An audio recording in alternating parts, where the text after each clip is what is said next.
नमस्कार दोस्तों, स्वागत है आपका हमारे YouTube चैनल में। और आज हम आप लोगों के समक्ष उपस्थित हुए लेकर मौर्य काल का अगला पार्ट, जो कि मौर्य प्रशासन से संबंधित है। पिछले पार्ट में हमने मौर्य काल की जो केंद्रीय प्रशासनिक व्यवस्था थी उसके बारे में पढ़ा था, और आज हम पढ़ेंगे मौर्य काल की जो प्रांतीय प्रशासनिक व्यवस्था, स्थानीय प्रशासन कैसा था और मौर्य काल में समाज कैसा था। तो इन सबके बारे में आज हम चर्चा करते हैं। तो देखते हैं इसके लिए हमने कौन कौन सा पॉइंट लिया है। तो इसमें है, सबसे पहले हम प्रांतीय प्रशासन को पॉइंट आउट किया है। तो अगर देखा जाए कि मौर्य काल में चंद्रगुप्त मौर्य के समय में केवल 4 प्रांत थे। वो 4 कौन कौन से थे? तो उत्तरापथ, दक्षिणापथ, अवंती और प्राची। और अशोक ने केवल एक राज्य जीत करके उसे प्रांत बनाया था, जो था कलिंग। और ध्यान रहे दोस्तों कि जो चंद्रगुप्त मौर्य का पुत्र था बिंदुसार ने कोई भी नया क्षेत्र विजित करके भारत में शामिल नहीं किया था। तो इसीलिए जो है, अगर हम देखें तो चंद्रगुप्त मौर्य के समय में केवल ये 4 प्रांत थे चंद्रगुप्त मौर्य के समय में, और अशोक ने एक नया जीता था। तो इस प्रकार मौर्य काल के अंतर्गत कितने प्रांत थे मौर्य साम्राज्य के अंतर्गत? तो 5 प्रांत थे, और इन प्रांतों को चक्र कहा जाता था। और इस चक्र का जो हेड होता था, यानी मुखिया होता था, मुखिया उसे कुमार कहा जाता था, कुमार। और ये प्रायः राजघराने से ही संबंधित व्यक्ति होता था। लेकिन अगर कोई योग्यता धारण करता है, यानी राजकुमार या कुमार के बराबर कोई योग्यता धारण करता है, तो वो भी जो है इस राज्यपाल के पद पर वो स्थापित हो सकता था। तो अगर हम देखें यहाँ प्रांतों के अंतर्गत, तो जो उत्तरापथ था, उत्तरापथ की राजधानी थी तक्षशिला, दक्षिणापथ की राजधानी थी स्वर्णगिरी, अवंती की राजधानी थी उज्जैनी, प्राची की राजधानी थी पाटलिपुत्र, और कलिंग की राजधानी थी।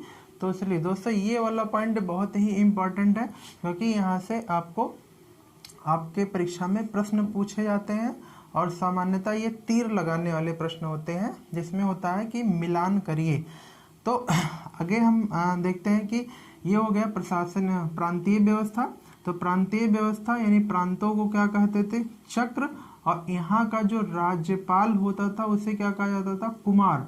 और कुमार सामान्यतः राजघराने से संबंध रखने वाला ही कोई व्यक्ति होता था। लेकिन अगर और कोई भी व्यक्ति उसके बराबर योग्यता धारण करता है, तो वो भी इस पद पर नियुक्त हो सकता था। स्थानीय प्रांत के अंतर्गत अगर हम देखें तो प्रांतों को मंडलों में विभाजित किया गया था, प्रांतों को मंडलों में विभाजित किया गया था। फिर मंडल का जो शासक होता था, यानी जो मंडल का मुखिया होता था, उसे प्रादेशिक कहा जाता था। यानी प्रांत को मंडल में, और मंडल को जिले में विभाजित किया गया था। और जिले को क्या कहा जाता था? विषय कहा जाता था। और जो जिले का मुख्य अधिकारी होता था उसे विषयपति कहा जाता था। जिले का जो मुख्य अधिकारी होता था, मुख्य अधिकारी, वो विषयपति कहलाता था। फिर विषय को गांव में बांटा गया था, और 10 गांव के समूह पर नियुक्त होने वाला जो अधिकारी होता था उसे गोप कहा जाता था। गोप का क्या काम होता था? तो ये स्थानीय स्तर पर व्यवस्था की देखभाल करता था, है ना, ग्रामीण स्तर पर। अच्छा, ग्रामीण स्तर पर और भी कई अधिकारियों की नियुक्ति की जाती थी, लेकिन उतना डीप पढ़ना नहीं है, और इसलिए हम जो है यहीं तक शामिल करते हैं। हाँ, आगे अगर हम देखें सैन्य व्यवस्था के अंतर्गत, तो सैन्य व्यवस्था में जो है, सैन्य व्यवस्था के अंतर्गत जो जानकारी प्राप्त होती है वो मेगास्थनीज के द्वारा रचित पुस्तक इंडिका से प्राप्त होती है।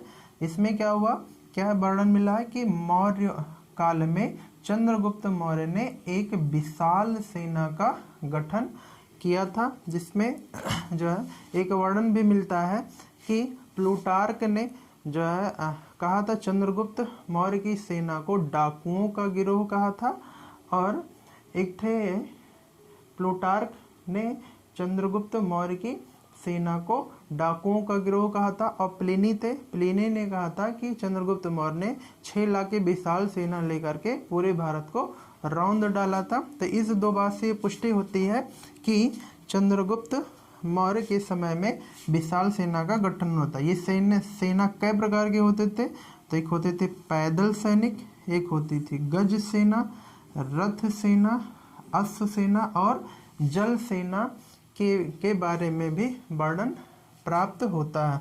तो ये हुई सैन्य व्यवस्था से संबंधित महत्वपूर्ण जानकारी। सैन्य व्यवस्था के बाद में मौर्य काल में जो है मौर्यकालीन ग्रंथ अर्थशास्त्र में, जिसको कौटिल्य के द्वारा लिखा गया है, उसमें गुप्तचरों के बारे में भी जानकारी प्राप्त होती है।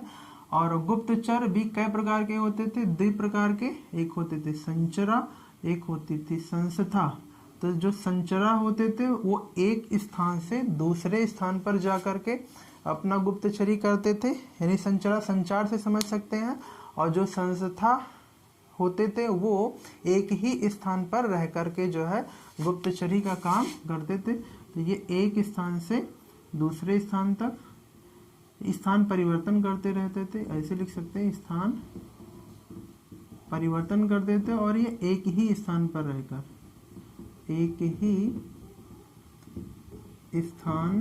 रहकर गुप्तचरी करते थे।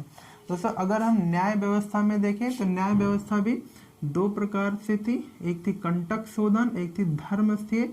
धर्मस्थीय न्यायालय में दीवानी से संबंधित यानी जमीन जायदाद से संबंधित जो मुकदमे होते थे उनकी सुनवाई होती थी, और जो कंटक शोधन थे उनमें फौजदारी यानी लड़ाई झगड़ा मारपीट से संबंधित जो है न्याय की सुनवाई की जाती थी। जो कंटक शोधन का न्यायाधीश होता था उसे प्रदेष्टा कहा जाता था, और जो धर्मस्थीय का न्यायाधीश होता था उसे व्यवहारिक कहा गया है। किसमें? तो चाणक्य के द्वारा रचित अर्थशास्त्र में धर्मस्थीय का जो प्रमुख न्यायाधीश होता था वो व्यवहारिक कहलाता था, और जबकि कंटक शोधन का जो मुख्य न्यायाधीश होता था उसे प्रदेष्टा कहा जाता था।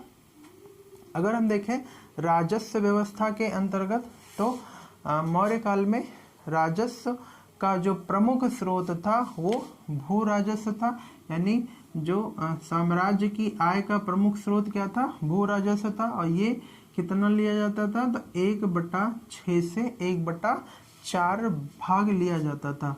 ये जो भू राजस्व था, ये जो कर होता था उसे भाग कहा गया है। ये इम्पॉर्टेंट है, मोस्ट इम्पॉर्टेंट प्रश्न है। और फिर अगर हम देखें कि कौटिल्य के द्वारा रचित अर्थशास्त्र में आय के 7 स्रोतों के बारे में चर्चा की गई है। इन 7 स्रोत में ले सकते हैं, हमसे वर्णन मिला है कि वन से प्राप्त आय, फिर मार्गों से प्राप्त आय, फिर नगर से प्राप्त आय, प्रांतों से प्राप्त आय। इन सब के बारे में कोई ऐसे इस प्रकार से 7 आय के बारे में चर्चा की गई है, तथा कई प्रकार के यानी भू राजस्व के अलावा भी कई प्रकार के कर लगाए गए थे। जैसे अगर हम देखें उदाहरण के तौर पर तो उसमें मार्ग कर था, वनों के ऊपर कर था, तो इस प्रकार के कई कर थे, लगभग 15, 16, 18 कर थे। तो सारे कर के बारे में डिस्कस नहीं करना है, यहाँ पे खाली आपको ध्यान रखना है भू राजस्व कर। और भू राजस्व कर को क्या कहा जाता था? भाग कहा जाता था। आगे अगर हम देखें मौर्यकालीन समाज कैसा था, तो कौटिल्य के अर्थशास्त्र के अनुसार समाज में 4 वर्ण थे, ब्राह्मण, क्षत्रिय, वैश्य और शूद्र। अर्थशास्त्र में शूद्रों को कौटिल्य ने आर्य कहकर संबोधित किया। आर्य कहने का मतलब ये है कि शूद्रों की स्थिति में पिछले काल की तुलना में काफी सुधार हुआ था, लेकिन ब्राह्मणों की अभी भी उच्च स्थिति समाज में बनी हुई थी। इसका उल्लेख कहाँ मिलता है? कौटिल्य के अर्थशास्त्र में। लेकिन शूद्रों के कह सकते हैं कि शूद्रों की स्थिति में सुधार हुआ था मौर्य काल में। शूद्रों को विभिन्न व्यवसाय भी अपनाने की छूट दी गई थी जीवन यापन करने के लिए। आगे मेगस्थनीज ने अपनी पुस्तक इंडिका में 7 वर्गों का यानी 7 वर्ग का उल्लेख किया। जहाँ कौटिल्य ने 4 वर्ग बताए हैं, वहीं मेगस्थनीज 7 वर्ग बताए हैं।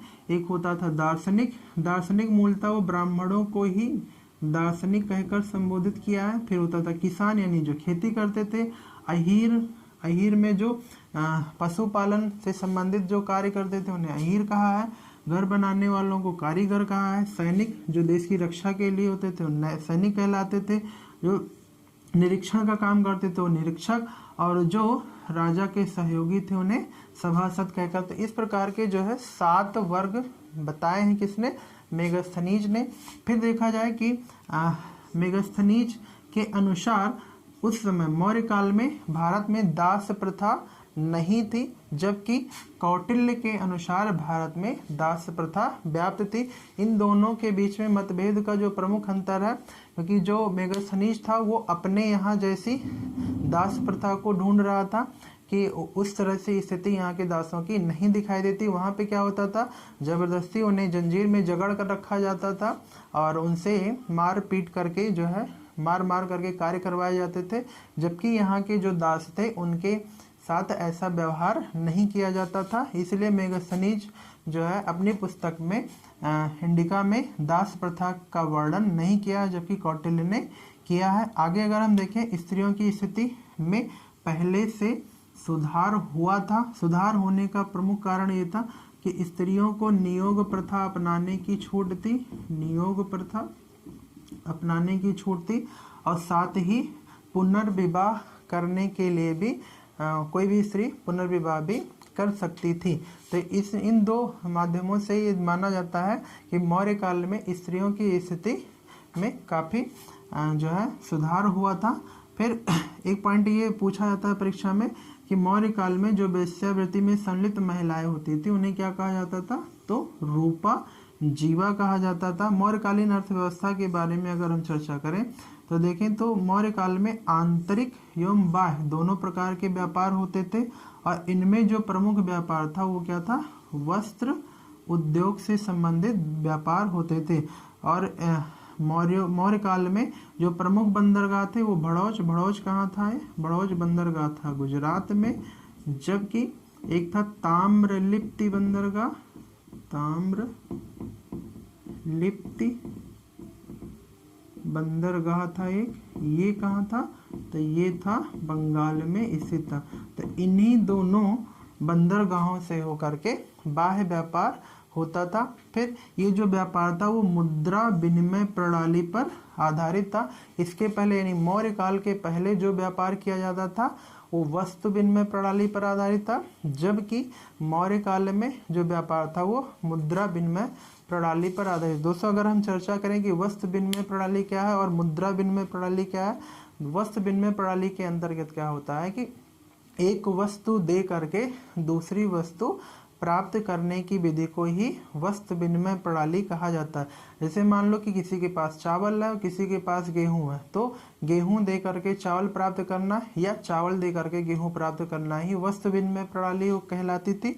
जबकि पैसा दे करके कोई वस्तु प्राप्त करना या खरीदना उसे ही मुद्रा विनिमय प्रणाली कहा जाता है। जैसे वर्तमान में आप दुकान पे जाते हैं पैसा लेकर के और ढेर सारा सामान लाते हैं, तो इस प्रकार हम कह सकते हैं वर्तमान में जो विनिमय की प्रणाली है वो मुद्रा विनिमय प्रणाली है। तो दोस्तों आज हमने मौर्य काल से संबंधित जो महत्वपूर्ण बिंदु थे उनको हमने आज कंप्लीट कर लिया है, और हम आपको आपके समक्ष लेकर अगली क्लास में प्रस्तुत होंगे मौर्योत्तर काल से संबंधित मुख्य चीज़ें। अगर ये वीडियो हमारी आपको पसंद आई हो तो इसे लाइक करें, कमेंट करें और अपने दोस्तों के पास भी शेयर करें, ताकि वो हमसे जुड़ करके और जो प्रमुख लाभ है वो ले सकें। धन्यवाद।